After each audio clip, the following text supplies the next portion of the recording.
Assalamualaikum warahmatullahi wabarakatuh. Kami dari kelompok 3 akan mempresentasikan hasil diskusi kelompok kami yang berjudul Teknologi Pupuk Nitrogen, Fosfor, dan Kalium pada Tanah Alkalis yang Ditanami Tanaman Tahunan. Next. Kelompok kami beranggotakan yang pertama ada saya, Bina Pamukti Anggarisman yang 1331968. Kemudian ada Destiana Gevi Ramadhani yang 1331971. Kemudian ada Lulus Setiawati 1331979. Dan yang terakhir ada Haya Safira 1331980. Next.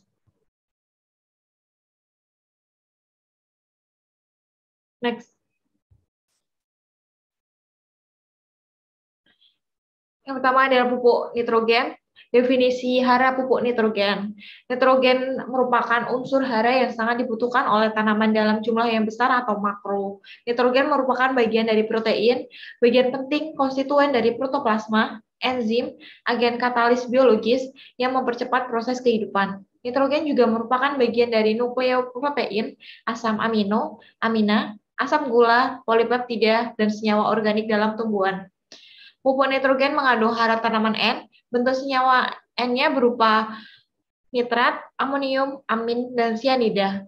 Contohnya ada kalium nitrat atau KNO3, amonium fosfat NH43PO4, urea NH2CONH2, dan kalsium sianida CaCN2.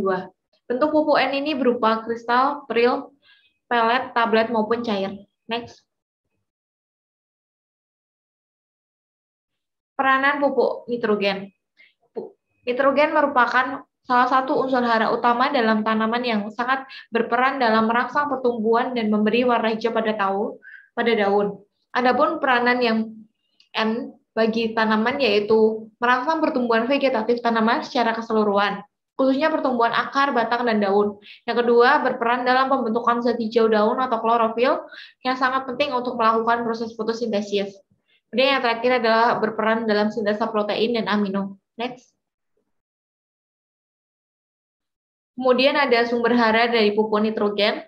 Sumber utama nitrogen dalam tanah yaitu bahan organik yang dapat berupa sisa tanaman, hewan, manusia, pupuk organik yang termasuk pupuk hijau, pupuk kandang, dan pupuk kompos.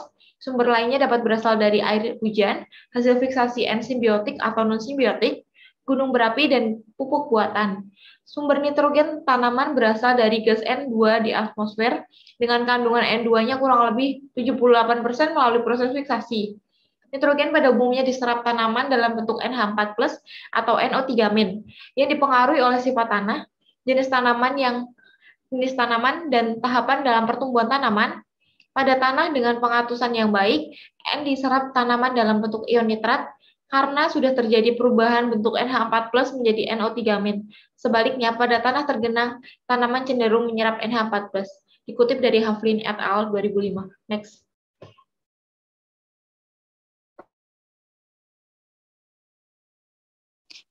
Selanjutnya adalah siklus hara pupuk nitrogen. Terdapat 5 tahapan siklus hara nitrogen antara lain yaitu 1. Fiksasi, kemudian nitrifikasi, dilanjut dengan asimilasi, amonifikasi, dan yang terakhir adalah denitrifikasi.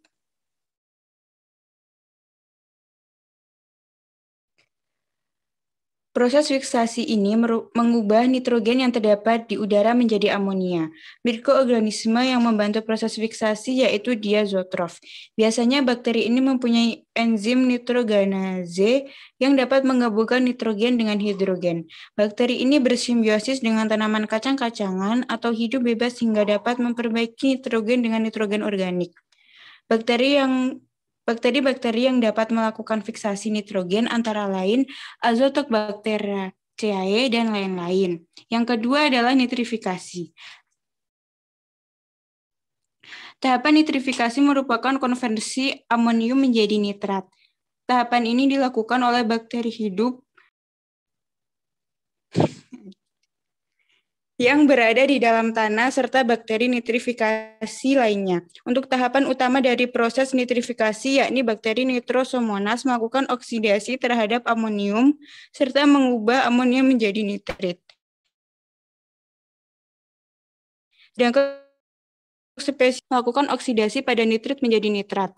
Perubahan nitrit menjadi nitrat sangat penting mengingat nitrit adalah racun bagi tanaman.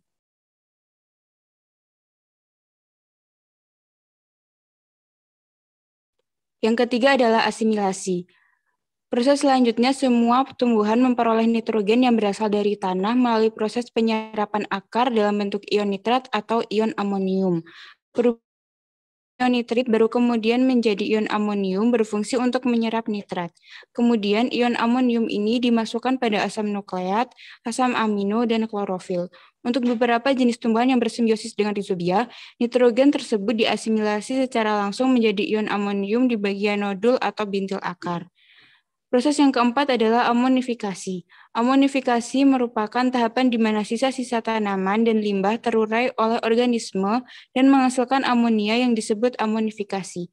Mikroorganisme yang ada dalam tanah tadi akan mengurai bahan organik yang telah mati agar bisa dijadikan sebuah energi dan bisa menghasilkan amonia serta senyawa dasar lain sebagai produk cadangan. Amonia dalam tanah tadi akan bertahan dengan wujud ion amonium. Next. Proses yang terakhir adalah denitrifikasi. Denitrifikasi merupakan sebuah proses reduksi nitrat yang berubah menjadi gas nitrogen atau inert dalam tahapan daur nitrogen. Denitrifikasi ini dilakukan oleh bakteri seperti Clostridium pseudomonas dalam kondisi anaerobik atau tanpa bantuan oksigen. Selama tahap respirasi, bakteri akan menjadi nitrat sebagai akseptor elektron. Bakteri yang mampu bertahan dalam kondisi anaerobik ini adalah bakteri dengan jenis anaerobik fakultatif. Next. Berikut merupakan macam-macam hara pupuk nitrogen. Yang pertama adalah amonium sulfat, kemudian urea, anhidrous amonia, kemudian amonium nitrat, dan yang terakhir adalah amonium klorida.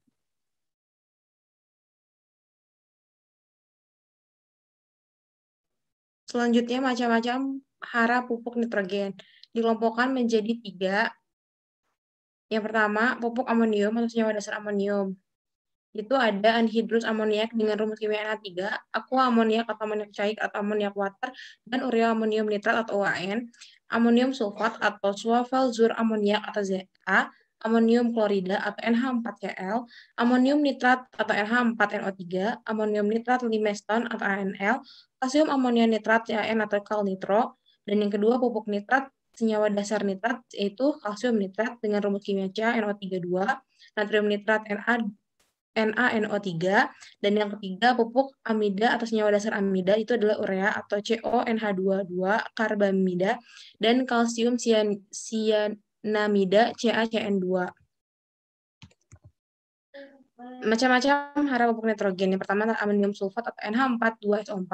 Pupuk ini dikenal dengan nama Zoavelzur amoniak atau Zeta dan sampai sekarang pun masih banyak beredar di masyarakat.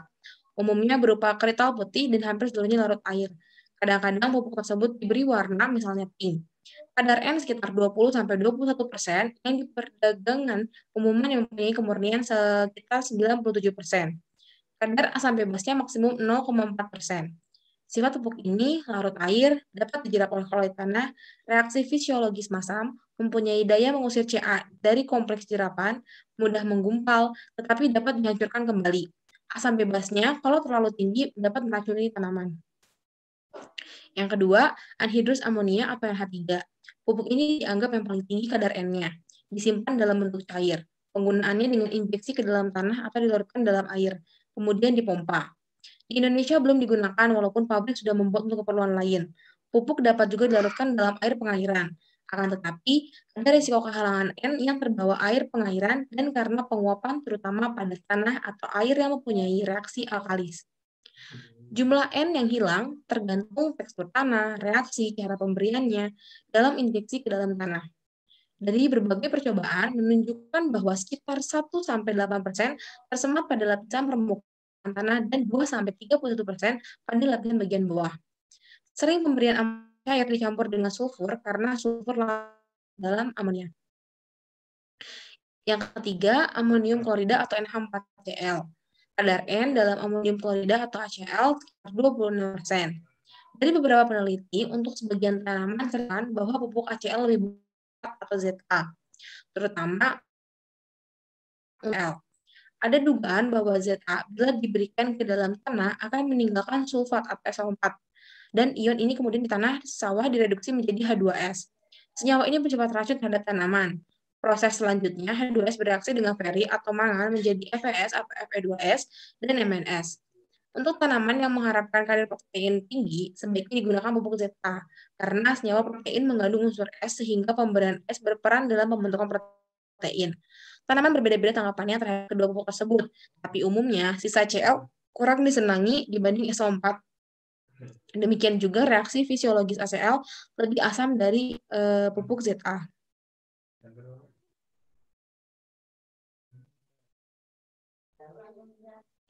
Yang keempat, amonium nitrat atau NH4RO3.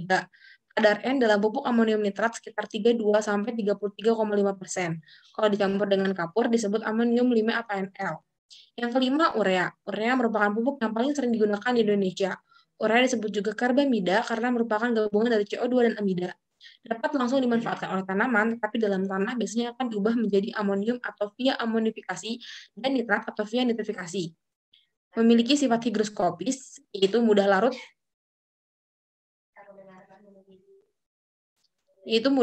dan menguap dalam tanah. Urea dihidrolisis oleh enzim urease menjadi NH4-. Karbonat yang selanjutnya terpecah menjadi NH3 dan CO2, seperti CO2 NH2 dua kali ditambah H2O menjadi H2NCOONH2 menjadi 2NH3 plus CO2, yang NH3 tersebut akan bereaksi dengan air membentuk NH4OH- sebagai larut dalam air sehingga pH tanah di dekat lokasi pupuk akan meningkat. Beberapa unsur hara terganggu ketersediaannya pada awal pertumbuhan, terutama P.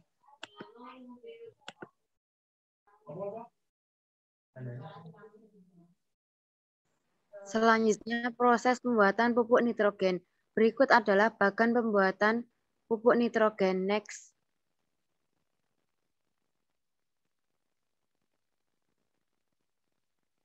Yang pertama adalah sintesa unit. Unit merupakan bagian terpenting dari pabrik urea. Untuk mensintesa dengan mereaksikan NH3 cair dan gas karbon dioksida di dalam urea reaktor, dan ke dalam reaktor ini dimasukkan juga larutan recycle karbamat yang berasal dari bagian recovery. Hasil sintesa urea dikirim ke bagian purifikasi untuk dipisahkan amonium karbamat dan kelebihan amonianya setelah dilakukan stripping oleh karbon dioksida. Yang kedua, purifikasi unit. Amonium karbamat yang tidak terkonversi dan kelebihan unit diurai pemanasan dengan 2 penurunan tekanan, yaitu pada 17 kg per cm kuadrat dan 22,2 kg per cm kuadrat. Hasil penguraian berupa gas karbon dioksida dan NH3 dikirim ke bagian recovery, sedangkan larutan urea dikirim ke bagian kristaliser. Next. Selanjutnya, kristaliser unit. Larutan urea dari unit purifikasi dikristalkan di bagian ini secara vakum. Kemudian kristal urea dipisahkan di pemutar sentrifugal. Panas yang diperlukan untuk menguapkan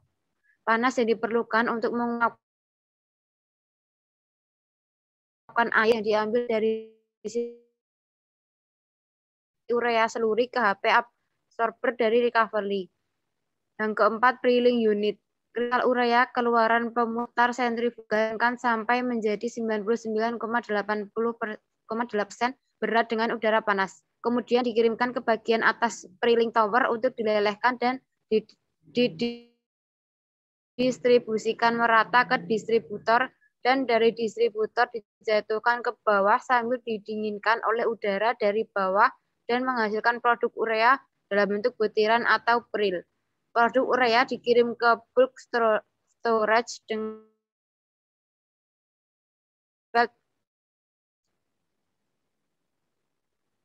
unit. Gas amonia dan gas CO2 yang dipisahkan di bagian purifikasi diambil kembali dengan 2 langkah absorpsi dengan menggunakan mother liquor sebagai absorbent, kemudian di-recycle kembali ke bagian sintesa. Yang keenam, proses kondensat treatment unit. Uap air yang menguap dan terpisahkan di bagian kristaliser didinginkan dan dikondensasikan sejumlah kecil urea NH3 dan CO2 ikut kondensat, kemudian diolah dan dipisahkan di stripper dan terus NH3 dikirim kembali ke bagian purifikasi untuk di-recover. Sedangkan kondensatnya dikirim ke next. Selain pupuk nitrogen pada tanah alkalis yang ditanami tanaman tahunan. Pemberian pupuk dilakukan dengan cara ditaburkan merata melingkar pada piringan pohon dan kemudian ditutup kembali dengan tanah. Atau yang melalui injeksi. Bukan dengan injeksi bertujuan untuk mengurangi kehilangan hara akibat penguapan. Pada umumnya, pemupukan dengan injeksi dilakukan pada pupuk dengan kadar N yang tinggi. Pemupukan dilakukan dengan pupuk dimasukkan injeksi, kemudian dimasukkan ke tanah. Next. Sekian presentasi dari kelompok kami. Apabila ada kesalahan, mohon dimaafkan. Terima kasih.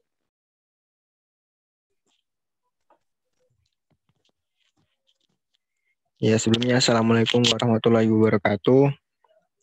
Di sini kami akan mempresentasikan materi tentang teknologi pupuk fosfor pada tanah alkalis yang ditanami tanaman tahunan. Kelompok kami beranggotakan yang pertama ada Iwan Respati dengan NIM 69, kemudian ada Satria NIM 70, kemudian Prandita Sekar Ayu NIM 72, Jarak Sandi Anggara NIM 81, dan Buntar Eka Chandra NIM 88. Next.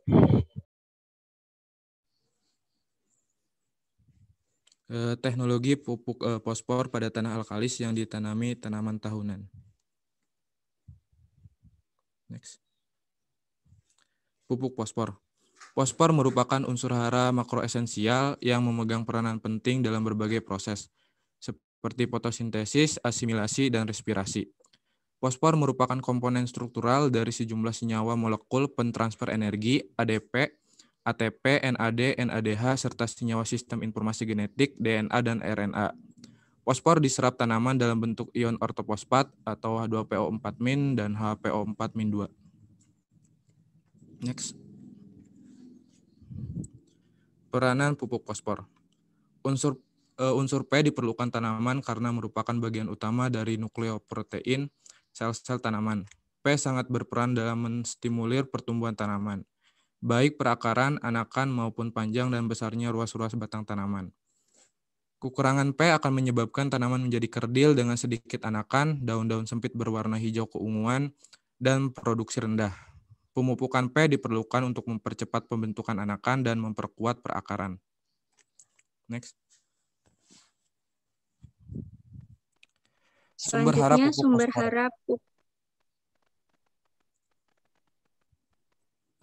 pupuk fosfor. Yang pertama, pelapukan batuan beku dan batuan sedimen yang mengandung mineral P tinggi, contoh apatit, yaitu dengan kadar P2O5 15-30%. Kemudian guano, hasil akumulasi sekresi burung atau timbunan kotoran burung, pemakan ikan, serta kelelawar yang terlarut dan bereaksi dengan batu gamping karena pengaruh air hujan dan air tanah. Kemudian yang ketiga yaitu fosfat alam yang terbentuk di laut dalam bentuk kalsium fosfate yang disebut fosforit.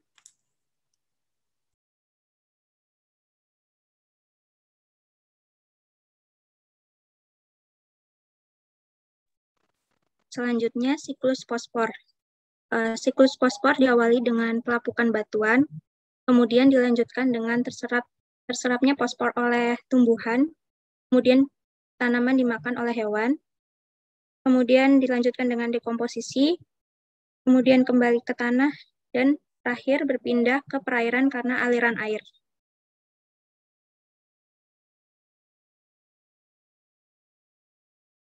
Berikut ini penjelasan untuk siklus fosfor.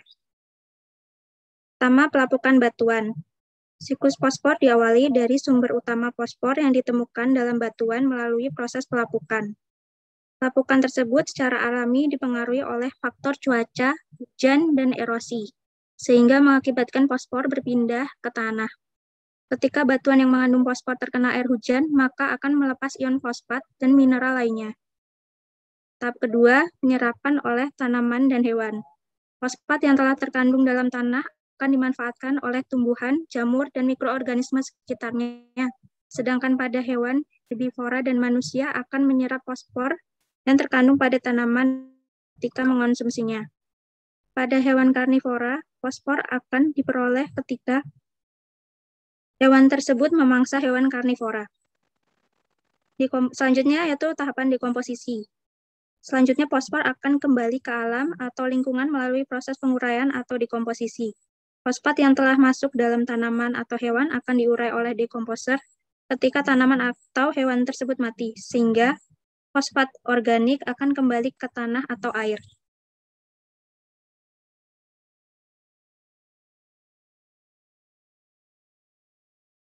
Selanjutnya, tahap keempat, kembali ke tanah. Proses siklus fosfor dilanjutkan oleh peran bakteri dalam tanah yang akan memecah bahan organik menjadi bentuk fosfat yang dapat diserap tanaman. Proses ini disebut mineralisasi. Lanjut ke tahap terakhir, yaitu tahap kelima, berpindah ke perairan karena aliran air. Fosfor yang terkandung dalam air akan terus berjalan siklusnya sehingga menjadi sedimen dan menuju ke lautan.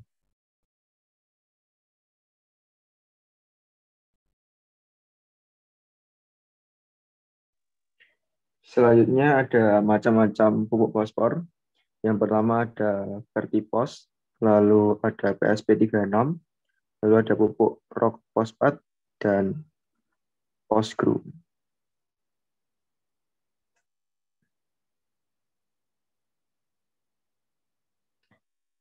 Proses pembuatan pupuk fosfor. Itu yang pertama, cara termik atau cara kering. Cara termik yaitu pembuatan pupuk fosfor dengan cara pemanasan hingga suhu 1600 derajat Celcius. Keuntungan menggunakan cara termik ini yaitu prosesnya sederhana dan tidak menggunakan bahan kimia. Namun terdapat kelemahan yaitu ada biaya mahal dan menggunakan suhu yang relatif tinggi. Untuk yang kedua ada dengan cara kimia atau cara basah.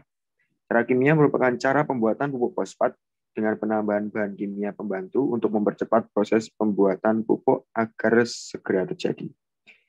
Nah, cara kimia atau cara basah ini lebih banyak dipilih dikarenakan untuk yang pertama, biaya produksinya lebih kecil, lalu ada yang kedua, prosesnya lebih sederhana. Next.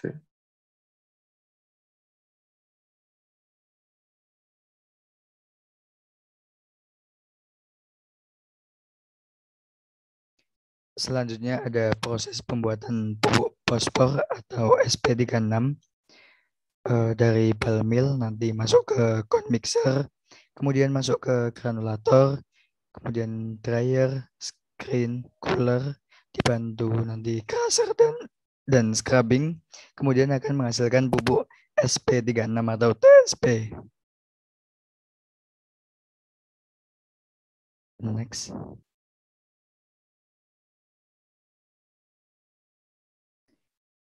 Aplikasi pupuk fosfor pada tanaman tahunan. Pengaplikasian pupuk P dapat dilakukan dengan cara ditaburkan, dibenamkan di tanah, atau dengan cara dikocor. Pada tanaman tahunan, sebaiknya dilakukan dengan cara ditaburkan, melingkari tanaman dengan jarak tegak lurus dengan tajuk daun. Waktu pemupukan diberikan saat pertumbuhan generatif.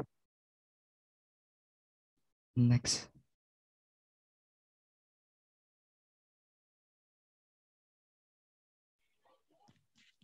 Sekian presentasi dari kelompok kami. Assalamualaikum warahmatullahi wabarakatuh.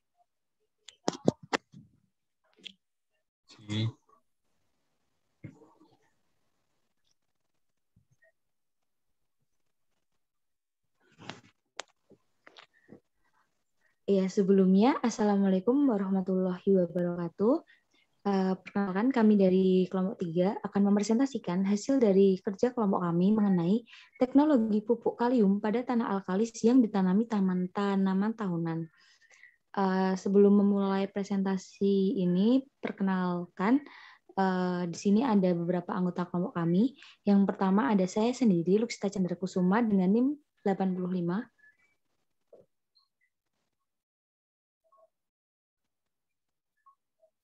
Saya Anjani Krisna Dewi dengan NIM 90. Saya Muhammad Alif Syah Putra dengan NIM 74. Saya Rahmawati Priyatin Tias dengan NIM 87.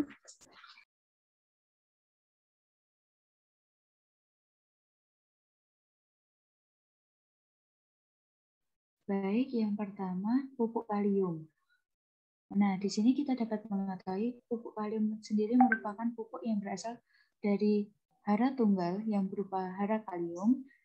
Nah, pupuk ini digunakan oleh para petani dalam upaya untuk meningkatkan pertumbuhan tanaman budidaya dan di dalam tanah dibutuhkan dalam jumlah yang banyak. Karena pupuk kalium sendiri termasuk dalam pupuk mikro yang unsur hara tersebut dibutuhkan oleh tanaman dalam berbagai proses yang digunakan oleh tumbuhan.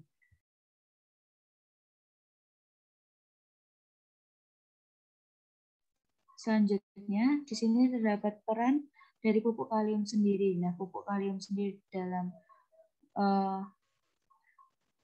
tanah sendiri terdiri dari dua peran. Yang pertama, berperan dalam aspek biokimia, yaitu kalium berperan dalam aktivitas enzim pada sintesis karbohidrat dan protein, serta untuk meningkatkan translokasi fotosintet ke luar daun. Kemudian yang kedua, peran dalam aspek biofisik. Nah, kalium sendiri berperan dalam pengendalian tekanan osmotik dan tugor sel, serta stabilitas pH tanah. Sehingga dari sini kita dapat mengetahui bahwa peran yang begitu besar dalam unsur hara kalium sendiri menyebabkan unsur hara kalium sendiri dibutuhkan oleh tanaman maupun oleh tanah dalam jumlah yang cukup besar.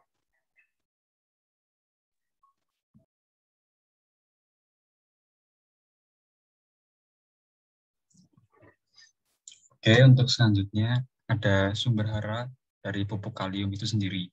Di sini tertera ada 4 sumber hara dari pupuk kalium. Yang pertama ada mineral.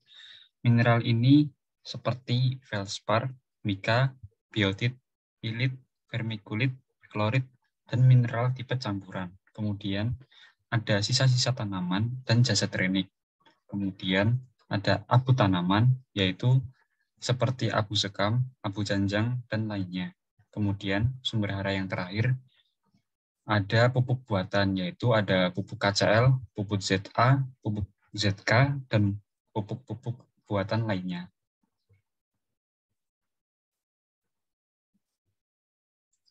Kemudian untuk selanjutnya ini ada siklus hara terkait dengan pupuk kalium itu sendiri. Daur kalium atau potassium cycle ini dimulai ketika kalium tertambat atau kalium yang terdapat di dalam tanah berdasarkan hasil penelitian bahwa kerak bumi memiliki kandungan kalium sebesar 2,6%, kemudian mengalami pelapukan dan berubah menjadi ion K atau disebut dengan kalium tersedia. Setelah itu, ion K akan diabsorpsi oleh tanaman yang akan membantu proses fisiologi tanaman seperti fotosintesis atau respirasi, sehingga akan mempengaruhi pertumbuhan dan perkembangan tanaman. Jika ada salah satu bagian tanaman gugur atau mati, maka akan menjadi humus lalu diuraikan oleh mikroba sehingga ion kalium tersebut akan kembali ke tanah. Selanjutnya, unsur kalium pun terdapat dalam air laut meskipun jumlahnya sangat sedikit. Tetapi di endapan batuan di dasar laut, jumlah kalium itu lebih banyak daripada di air laut.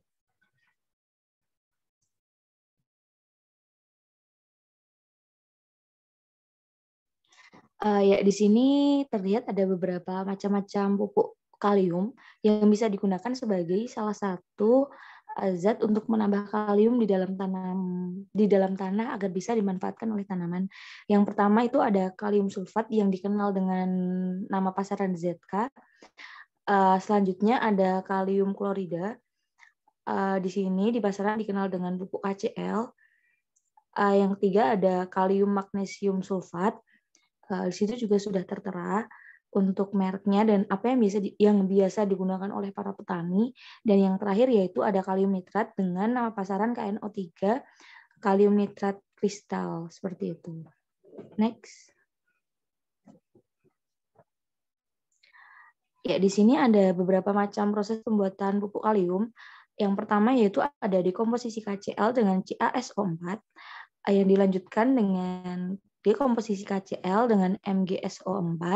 Yang ketiga yaitu dekomposisi KCl dengan NH4 H2SO4.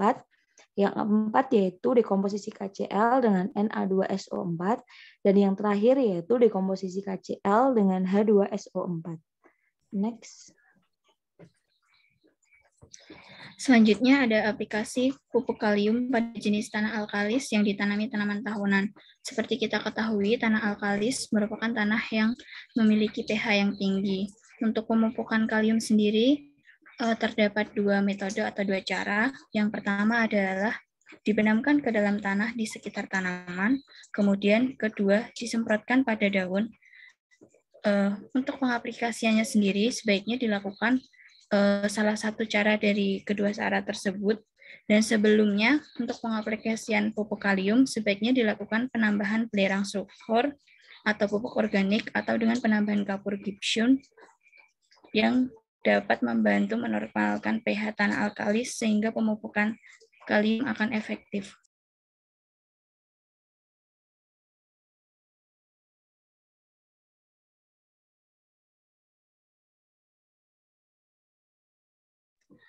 Ya, terima kasih atas perhatian dari teman-teman semuanya.